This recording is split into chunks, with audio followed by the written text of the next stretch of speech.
udo adị ka ndị mmadụ nwee confidence bute investment. And another thing na bụkwa ọkụ a na-adịrọ.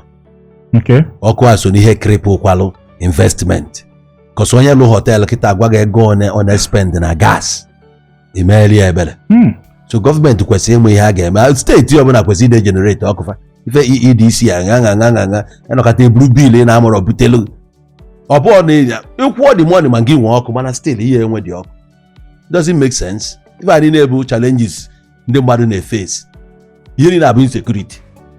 Ọkụ adịrọ maka ọkụ dị na-afụ mmadụ onye a na-afụ amara mgbe na-alụ m anya mma ma onwe iji na-akpa ma ebe niile gba ọchịchị ama m na-aghọta ma ọkụ dị na-afụ m na-agbagoro ọsọ mma ebe m na-agbanye ma gbakọta jee da ikwuo olu ebe ndị nwa na-achọ gị nke a bụzi easy way to hell.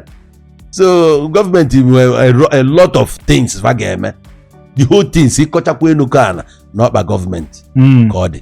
So anyị na-ekwukwe Soludo efi na anyị na-achụ ya chụpado nọọ n'isi okenye ka ọkpọ na-ana nyanwa bụ nọmba 1 nya bụ gọvanọ ihe a ka ọ ga na-eme mma agba nkịtị o mekọlụchazie mgbe m machi maka ọ pụọ kịta m wee were Anambra jeba mgbe ọ bịanụ nye ọrụ ka m gụ ya ka esi ekreti ọrụ mmenye ya ọrụ Soludo mmenye ezigbo ọrụ ama m ọrụ ya efiti nwa mgbafọ prọfesọ ọ bụ na nkụzi koko dozielu m nkụzi sektọ ma ọ bụ ụmụ ife ọ ga-akọ ma geta m 32 34 ọ nọ ebe ahụ adịghị eji mara Anambra steeti